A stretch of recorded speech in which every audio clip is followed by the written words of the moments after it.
طاب نهاركم أعزائي زوار مدونة آزال التقنية. كما وعدتكم قبل يومين بأنني سوف أقدم فكرة جديدة في مجال راوترات الميكروتك. لأول مرة سوف تقوم بتحميل الملفات من الراوتر بسعات كبيرة بدون الحاجة لاستهلاك حزمة الإنترنت، حزمة باقة الإنترنت، التحميل من الفلاش ديسك. كما ترى العديد منا يملك فلاش ديسك زائدة في منزله، فلاش ديسك بسعة 32 جيجا بايت مثلا، أو 16 جيجا بايت، أو 18، أو حتى العديد منا يملك هارد ديسك إضافي في منزله، هارد ديسك يو اس بي لا يلزمه. في حقيقة الأمر أنت تستطيع الاستفادة بشكل رائع من هذه الأمور الزائدة في منزلك. كما تعلمون معظم راوترات المصنعة من قبل شركة ميكروتك تحوي على منافذ يو اس بي، وبعضها يحوي على منافذ ساتا على ما أعتقد، وأيضا البعض الآخر ك1100 يحوي على منفذ ميموري كارد. هذا المنفذ كما تعلمون يساهم في زيادة مساحة الذاكرة. يعني هو معتمد من قبل شركة ميكروتك فقط من أجل استخدام الويب بروكسي، من أجل استخدام الكاش. لكن أنا شخصيا أعتقد بأن استخدام الكاش في الميكروتك لا نفع منه، لا فائدة منه، ببساطة لأنه لا يقوم بتكييش HTTPS، إنما فقط يقوم بتكييش تخزين مؤقت ل HTTP فقط. بمعنى آخر لن يتم تخزين الملفات اليوتيوب أو مواضيع، يعني اليوتيوب أو الفيسبوك أو فيديوهات الواتساب. لماذا؟ لأنها تستخدم التشفير. يعني بمعنى آخر لا أحد يعني لا أحد يستخدم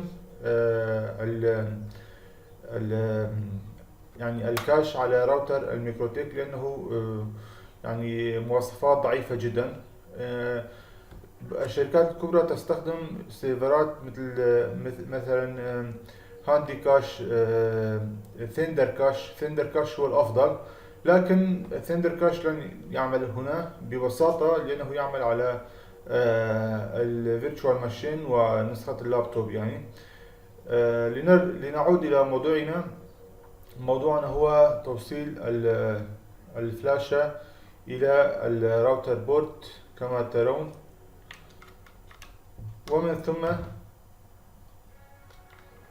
ومن ثم يقوم المستخدم عن طريق اللانات، بكل لان مثلا موزع إلى منطقة.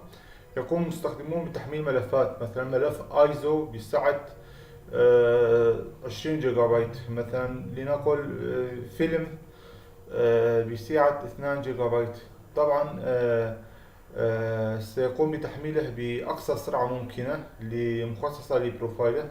طبعا هنا إشارة إلى أحد الأخوة المهندسين، إلى العديد من الأخوة المهندسين الذين قالوا لي بأن هذه الطريقة التي قمت بابتكارها أو هي لن تفيد، أو بمعنى آخر سوف تقوم بإبطاء الراوتر. لماذا ستقوم بإبطاء الراوتر؟ يعني هكذا يقول الأخوة المهندسون، لأنها ستقوم باستهلاك سرعة المعالجة بالكامل. لماذا؟ لأن سرعة التحميل ستكون سرعة تحميل فائقة.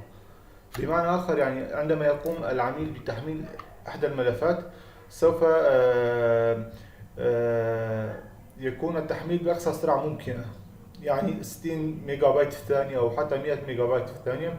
هذا الأمر سيؤدي إلى استهلاك كل موارد السي بي يو، وحدة المعالجة. يعني الحل في يدك عزيزي، الحل هو في يدك. يعني أنت عندما تقوم بمثلا شراء هذا الراوتر بكل تأكيد أنت لن تعطي بروفايلات مفتوحة السرعة. بكل تأكيد أنت سوف تعطي بروفايل 1 ميجا أو 2 ميجا أو 3 ميجا، يعني هذا على أقصى حد. يعني وبكل تأكيد أيضا عندما تستخدم هذا الراوتر لن يكون عدد عملاء أزيد من 50 أكتف في الثانية، يعني في الوقت الفعلي. لهذا الأمر لا أعتقد هنالك أي مشاكل أبدا لهذا القالب، على العكس الفائدة التي ستجنيها سنويا من هذه الفكرة يعني مئات الدولارات بصراحة. يعني عندما تقوم بإلهاء عملائك بتحميل الملفات وتحميل فيديوهات وأشياء أخرى، يعني هذا الأمر سيدر بالمال عليك. لماذا؟ لأن الإنترنت سيكون سريع. لماذا سيكون سريع؟ المستخدم الذي يريد تحميل فلنفرض درايفر باك سوليوشن مثلا DRP سوف يقوم بتحميله من الهارد ديسك أو الفلاشة، لن يقوم بتحميله من الشبكة العنكبوتية. وبهذه الطريقة ستحافظ على إنترنت سريع لتطبيقات التواصل والفيسبوك والتصفح وهكذا. الآن أعتقد أني أطلت في الشرح عليكم كثيرا. سوف نبدأ آلية تنفيذ هذه الفكرة. تابعونا.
عدنا إليكم من جديد أصدقائي لنعرف معا كيفية تثبيت واستخدام هذا القالب المتوافق مع راوتر بورد ميكروتك مع أي راوتر. في البداية سوف تقوم بتحميل الملف. تحميل الملف يحتاج منك إلى أن تقوم بوضع بريدك الإلكتروني في تعليق على قناتي في اليوتيوب أو على المدونة. من ثم سوف تقوم بالحصول على الملف في الصندوق الوارد في البريد الإلكتروني. سوف تقوم بتحميل الملف من الرابط المرسل في البريد الإلكتروني. سوف تقوم بفك الضغط عنه. ها هما الملفان اللذان سوف أرسلهما لك، هذا وهذا كما ترى. الآن سوف تقوم بفك الضغط عن الملفين. الرقم السري هو آزاد فور تك. اوكي. العملية تستغرق حوالي دقيقتان. حجم الملف 1 جيجا بايت، لكن الملفات الداخلة في برمجة القالب كثيرة، يعني حوالي 2500 مجلد. الآن سوف تقوم بفك الضغط أيضا عن مجلد بيج عفوا من هنا.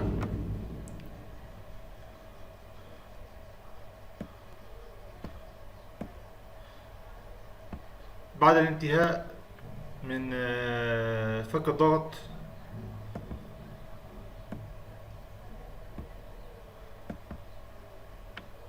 ننتظر قليلا لكي يتم فك الضغط عن هذا القالب. إذن هذا هو الملف الأول، جورناليست سعد أحمد. المجلد الثاني هو هنا كما ترون، ها هو مجلد بيش. الآن بعد الانتهاء من عملية الضغط، الآن لم نعد بحاجة إلى هذا الملف المضغوط، ولم نعد أيضا بحاجة إلى هذا الملف الآخر المضغوط.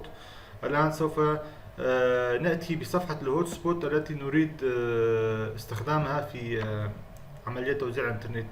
هذه صفحة الهوت سبوت. أي صفحة هوت سبوت تثير إعجابك، يعني حتى الصفحة المثبتة على راوتر تستطيع أن تقوم بتحميلها إلى سطح المكتب، ومن ثم تنفذ الخطوات التي سأقولها لك. الآن بعد أن أتيت بصفحة الهوت سبوت إلى هنا، سوف تأتي بالقالب هنا. هذا هو القالب، فقط سوف تقوم بنسخ كوبي، وسوف تدخل إلى داخل هذا المجلد، مجلد الهوت سبوت، باست كما ترى. عفوا، سوف نقوم بعملية قص لكي تكون أسرع. كما تعلم القص هو أسرع من النسخ عندما يكون على نفس القرص. نعم، نختار الكل. نعم، باعتبار أننا نسخناه قبل ثانيتين. الشرح في غاية السهولة أعزائي، يعني لا يحتاج منك إلى أي خبرة برمجية أو إلى ما هنالك. كما ترى تم نسخ المجلد، مجلد القالب، إلى داخل مجلد هوت سبوت. الآن هذا عندما قمنا بفك الضغط عن هذا الملف، ملف بيج، تورد لدينا صفحتان، صفحة ستاتو عند اللوجين.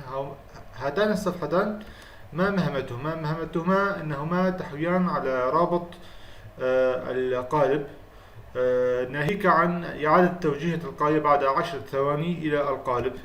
يعني في حال دخل المستخدم إلى صفحة الرصيد، سوف يتم تحويله تلقائيا إلى المجلة أو الموقع، موقع التحميل. سوف تأتي هنا كما قلنا، سوف تقوم بنسخهما في داخل صفحة الهوت سبوت. هذان الملفان أيضا قص، تأتي له هنا لصق، استبدال. نعم، الآن انتهينا من هذه الخطوة. الآن عزيزي سوف تأتي بالراوتر بورت كما ترى.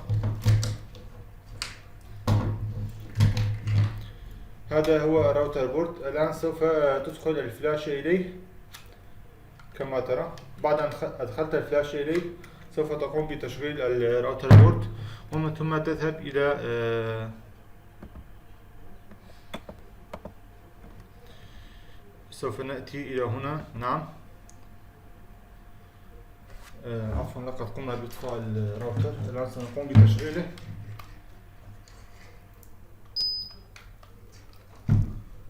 ننتظر قليلا حتى يتم تشغيل الراوتر. إذن أعزائي، هذا هو المجلد. أهم شيء هو عدم تغيير تسمية هذا المجلد. لا تقم بتغيير اسم أي مجلد حتى يعمل القالب بشكل نظامي، ولا حتى بهذه الأسماء. وسوف أشرح لك طريقة رفع الملفات، وهي أيضا سهلة ولا تحتاج منك سوى خطوتين: تعديل صورة لشرح الملف الذي تريد تنزيله، وأيضا رفع الملف. هذه خطوتان فقط لا أكثر. الآن كما ترى سوف نقوم بتوصيل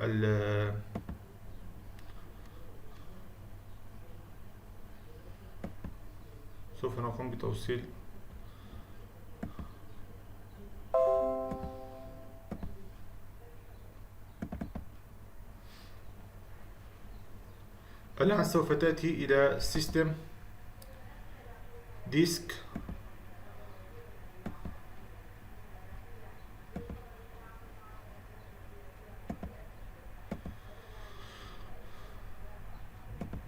الآن سوف نقوم بالتوصيل. الآن سوف تسجل الدخول.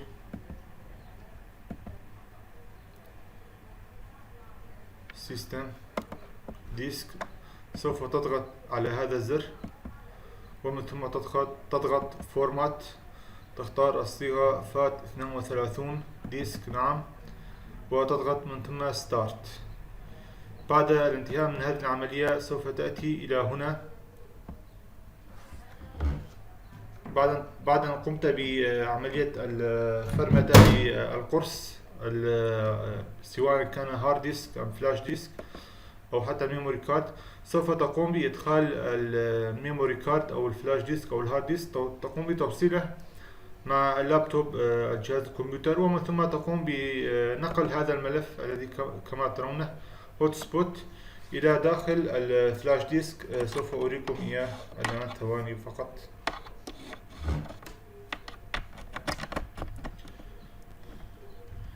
إذا كما رأينا سوف تضغط نسخ، تنسخ هذا الملف،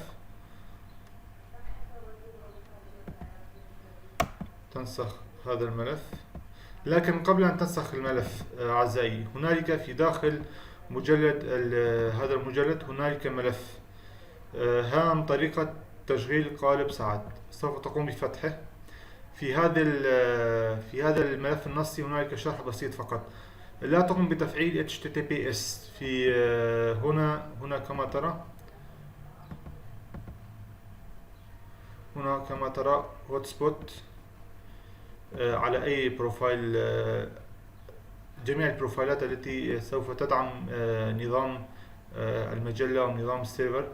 لا تقوم بتشغيل هذا الخيار HTTPS. هذا الخيار لن يفتح الموقع عليه. من ثم سوف تأتي إلى هنا نسخ هذا الكود، وسوف تقوم بنسخه وأيضا لصقه في التيرمينال. هنا كما ترون لصق، من ثم انتر. ما مهمة هذا الكود؟ هذا الكود يقوم بتحويل جميع عناوين بروفايلات الهوت سبوت إلى a.com كما ترى a.com. بغير هذا العنوان a.com لن يعمل القالب معك، لأن القالب مبرمج على هذا الأساس، يعني a.com.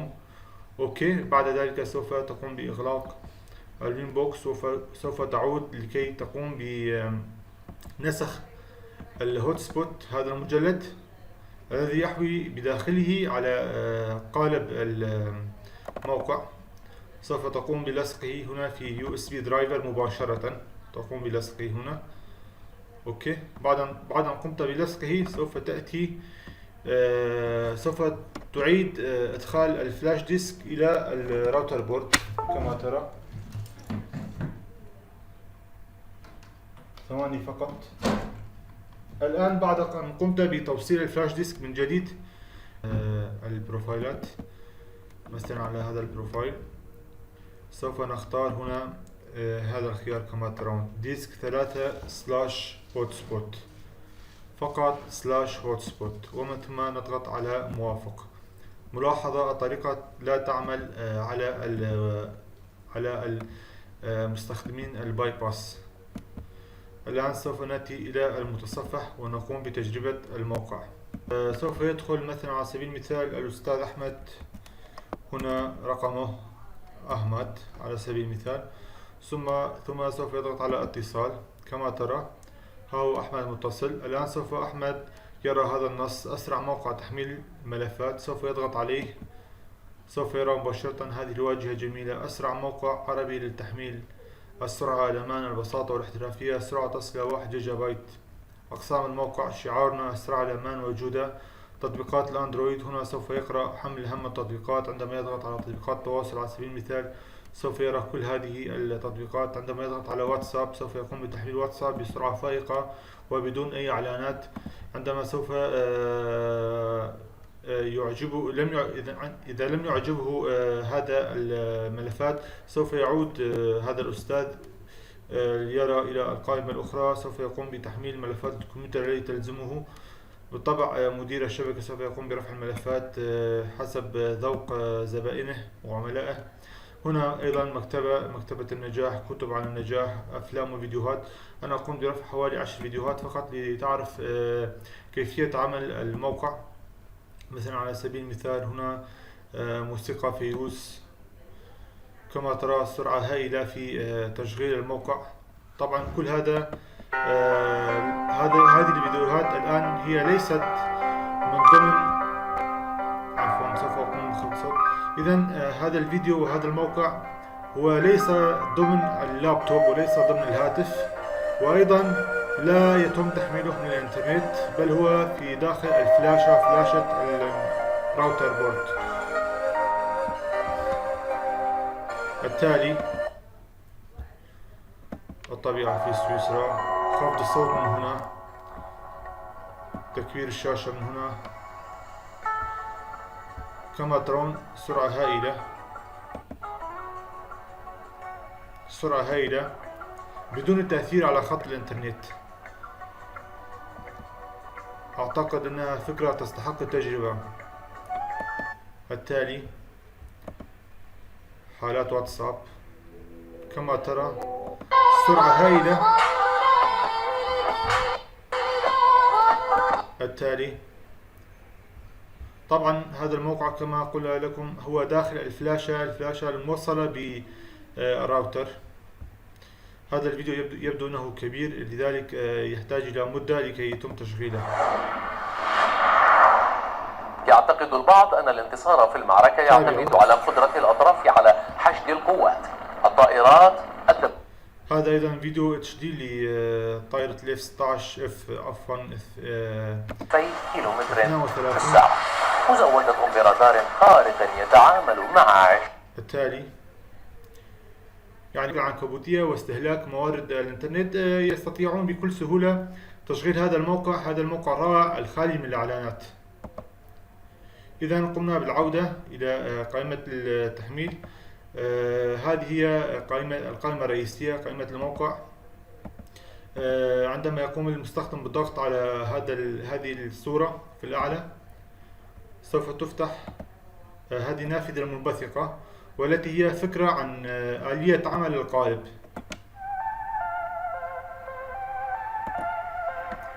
كما ترون يعني هذا الفيديو الشيق. لماذا هو شيق؟ لكي يقنع الزائر بالدخول بشكل دوري إلى هذا الموقع والتحميل منه.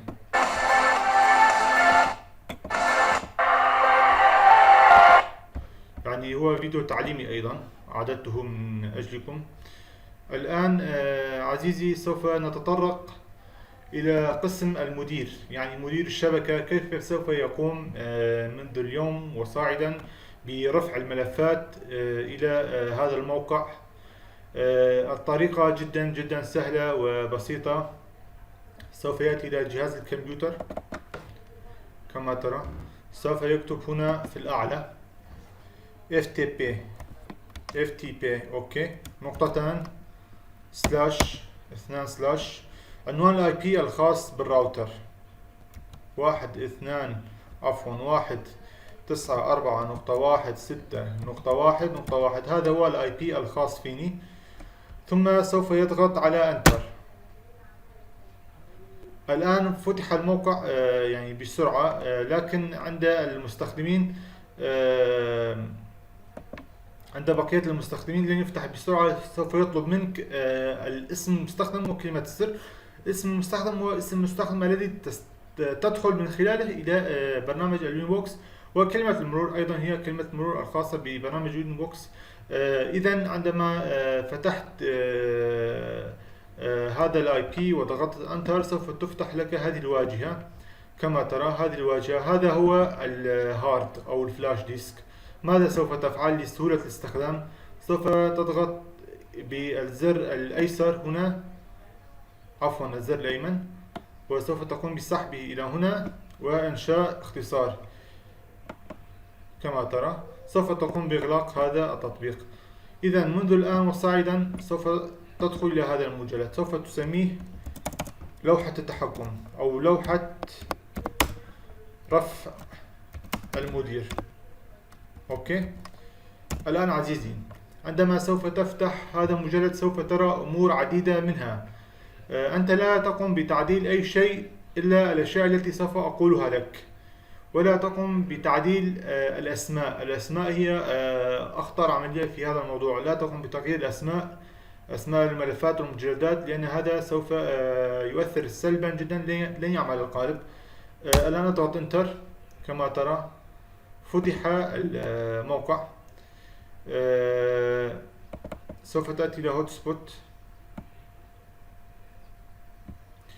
أعتذر، ليس هذا هو المجلد الذي سوف ترفعه إلى سطح المكتب. سوف ترفع هذا المجلد الذي هو داخل الديسك. كما ترى داخل صفحة الهوت سبوت. وأيضا كما ترى هنا مجلد القالب. سوف تقوم بإنشاء اختصار لهذا المجلد. كما ترى سوف تقوم بإنشاء اختصار لهذا المجلد إلى سطح المكتب، وسوف تقوم بتسميته لوحة التحكم فقط، يعني لسهولة الاستخدام.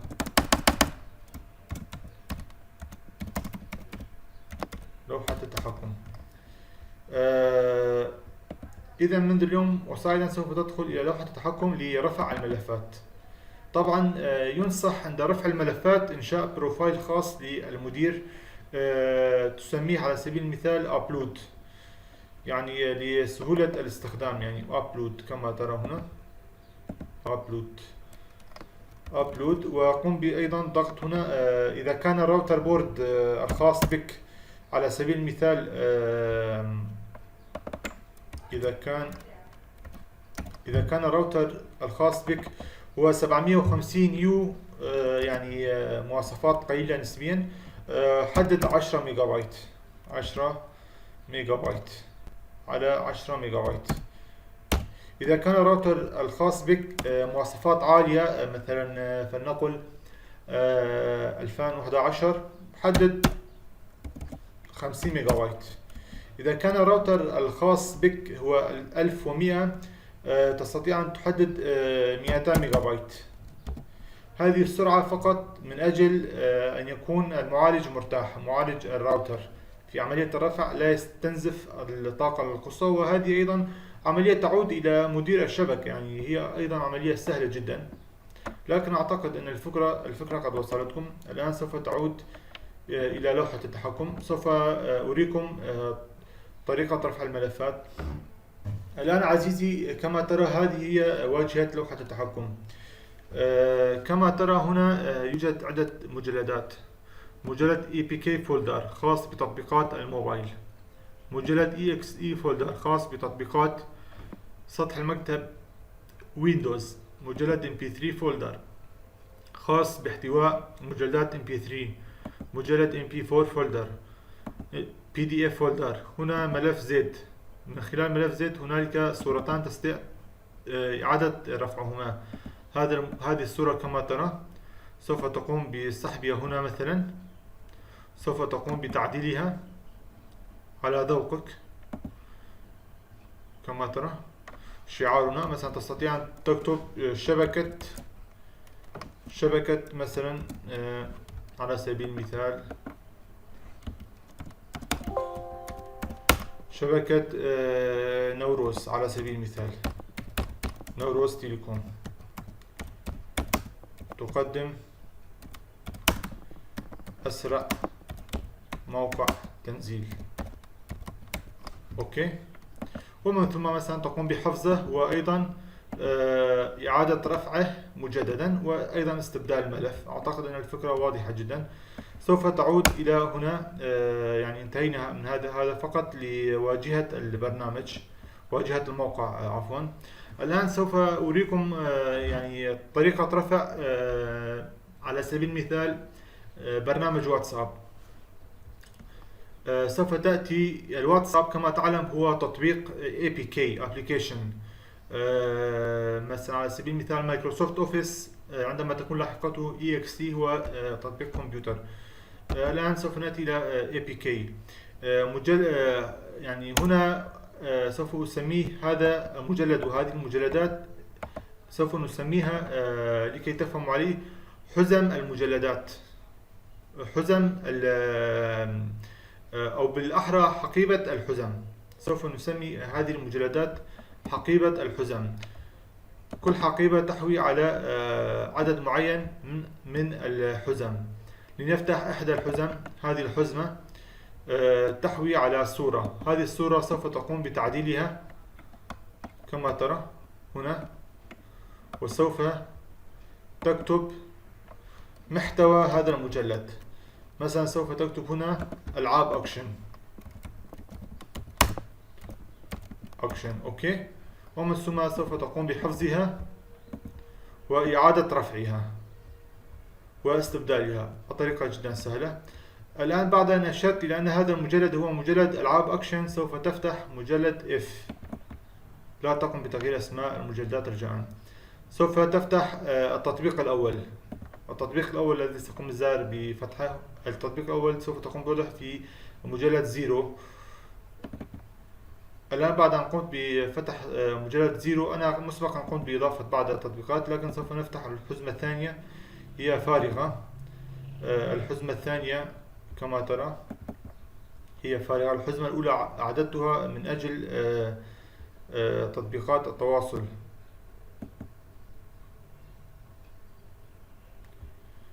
هذه الحزمة الثانية كما ترى، ثواني فقط.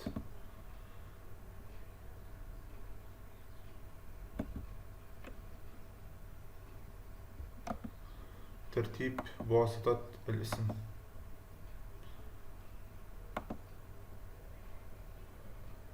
هذه الحزمة الثانية سوف تقوم بفتحها، يعني طريقة جدا سهلة، لا تنظروا إلى هذا إنها طريقة معقدة، يعني طريقة جدا سهلة.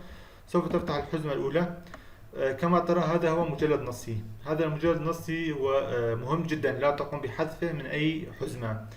هذا المجلد ماذا يقول لك؟ يقول ضع في هذا المجلد ملفين، ملف PNG اسمه 0 وملف APK اسمه 0. ملف ال PNG موجود مسبقا، لكن ملف ال APK غير موجود لأني لم أضعه، لأنك أنت سوف تضعه، لأني لو أضعته هنا سوف يكون حجم الأسطوانة يعني 50 جيجا بايت. سوف تقوم بإسقاط هذا الملف هنا، وسوف تفتحه هنا وتقوم بإعادة تسميته. مثلا سوف تقوم بإعادة تسميته Open with أعتذر ليس هذا تستطيع فتحه بهذه البرامج أيضا، ريل دراو برو وبرنامج رائع.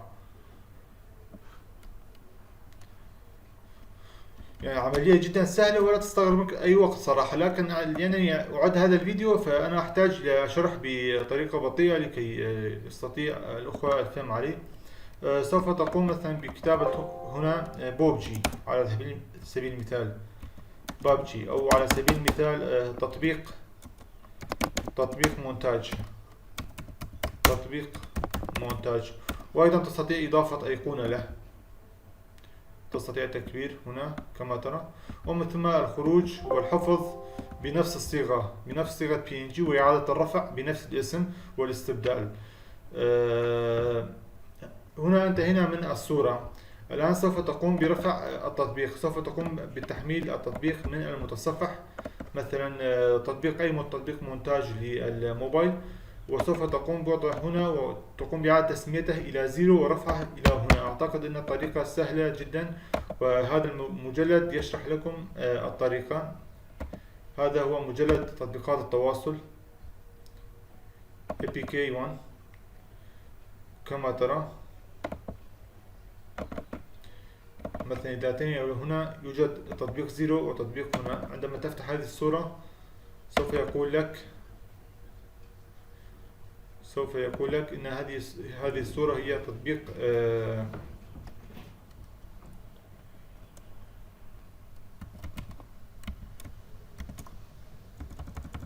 لأنني أفتح الصورة باستخدام المتصفح فيطلب مني الرقم السري، لكن عندما يقوم المتصفح أو عندما يكون الزائر بتصفح الموقع لا يحتاج أي أرقام سرية على الإطلاق. لكنني الآن أدخل إلى واجهة التطبيق يعني. إذا يعني بالمختصر العبارة، هذا الصورة تشير إلى برنامج الواتساب. الآن سوف نقوم بإعادة التصفح من جديد لموقع تحميل صاروخي. تطبيقات التواصل كما قلنا لكم، هذا هو التطبيقات، تستطيع الزائر تحميلها بسرعة فائقة كما قلنا لكم. كما ترى أنها السرعة رهيبة جدا، ولو حتى لو كان الانترنت متوقف سوف يتم تحميل القالب التطبيق أو البرنامج. إلى هنا أكون قد انتهيت من شرح هذا القالب الذي هو الفكرة تعود لي يعني وفي سنة 2015 كما قلت في التدوينة، عندما كانت أول مرة وأنا أشاهد إحدى راوترات الميكروتك، رأيت منفذ USB في داخله، فسألت أحد المهندسين ما دور هذا المنفذ، قال لي إنه خاص بالكاش ولا لزوم له. عندها سألته لماذا لا نستطيع استغلال هذا المنفذ لكي نقوم بإنشاء سيرفر تحميل من خلال الهارد ديسك أو اليو اس بي أو الميموري كارد. قال صراحة لم أفكر بذلك، لكن قبل 3 أيام شاهدت إحدى الفيديوهات على يوتيوب وبدأت في العمل، وأيضا قمت بإنشاء هذا العمل خلال تقريبا يوم استغرق مني حوالي 10 ساعات 15 ساعة. وأيضا أريد التنويه إلى أن هذا القالب سوف أعطيه إلى أي شخص على شرط احترام حقوق النشر، أن لا يقوم بنشرها على اسمه، فقط يقوم باستخدامها وحتى إهدائها لأصدقائه، لا مشكلة في ذلك. طبعا القالب هذا مهداة إلى روح أخي الشهيد سعد الذي استشهد في غارة تركيا على الحدود السورية التركية عندما كان يمارس مهنة الصحافة. إذا بمختصر العبارة، إذا أردت تحميل هذا القالب قم بوضع البريد الإلكتروني في التعليقات أسفل الوصف، وسوف تستلم القالب والشروحات وكل شيء في بريد إلكتروني في صندوق الوارد. شكرا لكم. إلى هنا نكون قد وصلنا إلى نهاية هذه الفقرة. إذا كان هنالك أي تساؤلات أو انتقادات أو أي شيء أو رؤية أو اقتراحات، ضعوا في التعليقات مقترحاتكم. شكرا لكم مجددا. أطلت عليكم كثيرا، لكن أعتقد أن هذا الشرح يفيد كثيرا جميع الأخوة في اليمن، في مصر، في فلسطين، في جميع الدول العربية، وحتى كثير من البلدان النامية التي لا يتوفر لديهم انترنت سريع. يعني هذا القالب لن يستخدمه الأوروبيون أو الأمريكيون، لكن فقط في الدول التي تفتقر إلى انترنت سريع سوف يستخدم بكثرة أعتقد، وأعتقد أنه سيكون إقبال عليه. لذلك عددت هذا القالب. شكرا لكم مجددا، وأعتذر عن الإطالة. باي باي.